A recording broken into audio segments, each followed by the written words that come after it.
We often get the question, how did RFI start? How did the Resilient Families Institute begin? Very simple. It was around the dinner table. You know, the dinner table in our family has really been a central focus in our family. It's where we've sat down, shared great meals, shared great memories, but we've also had these great conversations.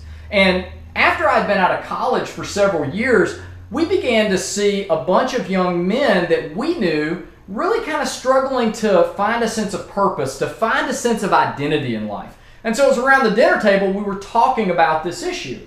And it was at the same time where I was kind of transitioning between going back into teaching. I'd been working with young men and young women at summer camps and mountaineering programs.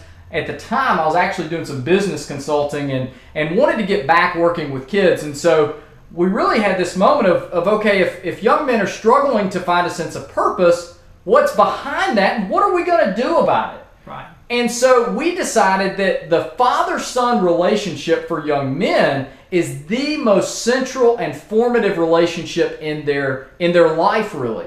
And so we said, hey, if this is an issue and this is what we think is central to it, what are we going to do about it? So we paired this idea of the father-son relationship is really central with kind of my desire to get back into the outdoors, and we designed our first father-son retreat back in the winter of 2007. I think it was February. Yeah, it absolutely was.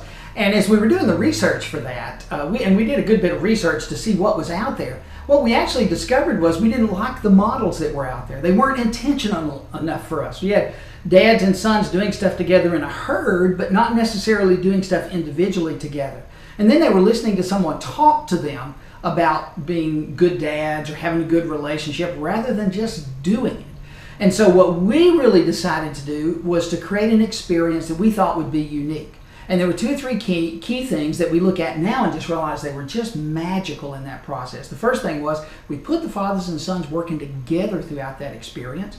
We had pre-planned discussions that the fathers and sons did privately, and maybe most important, we let the son take the lead in that process so that the son is the one that had to make the decisions and the dad was there to coach and guide as opposed to telling and fixing and controlling. And then we just decided to chock it right full of adventure, fill it up with adventure from start to finish to make it fun, make it energizing and exciting for the young men, and it worked. Absolutely. You know, I never will forget after that very first event, we were sitting around and we said, whoa, we're on to something here.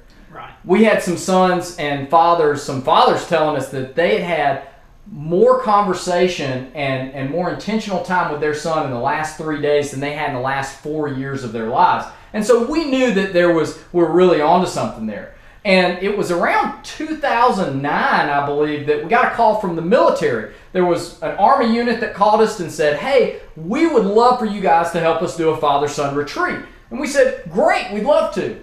And so we started doing a couple for them, and it was very early on that they really began to ask us to define our model even more specifically than what we had already developed. And so we did some research, we really honed in on it and refined that process and really expanded it to now father-son, father-daughter, whole family, couples. It's all about relationships. And I think early on, them pressing us to do that was really because of the intentionality behind what we did. And I think they appreciated how they could really achieve great results in their relationships in a compressed amount of time. Absolutely. And you know, the other thing that was interesting about working with the military is they're the ones that pointed out to us that one of our central components of an event, our family great race, was something that a lot of their unit members loved because these were very physically fit dads who were looking for something to do with their children of an adventure race nature,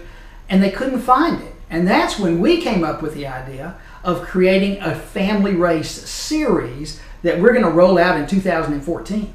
So we hope to see you at a future RFI or BAM event. Or at one of our great races, which are coming out starting in May 2014.